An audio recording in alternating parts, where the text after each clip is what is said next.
2010 সালে সিরিয়া প্রতিদিন প্রায় 3,80,000 ব্যারেল তেল রপ্তানি করত, কিন্তু প্রেসিডেন্ট বাশার আল আসাদের পতনের আগে দীর্ঘ যুদ্ধ অর্থনীতি ও অবকাঠামো ধ্বংস করে দেয়।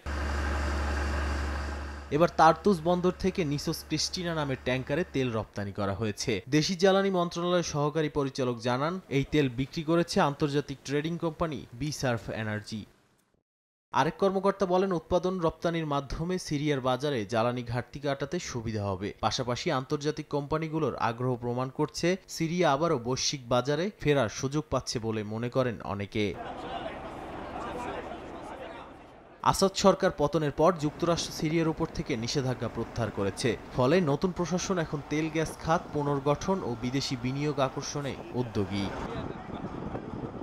নাদিম মারজান, সময় সংবাদ।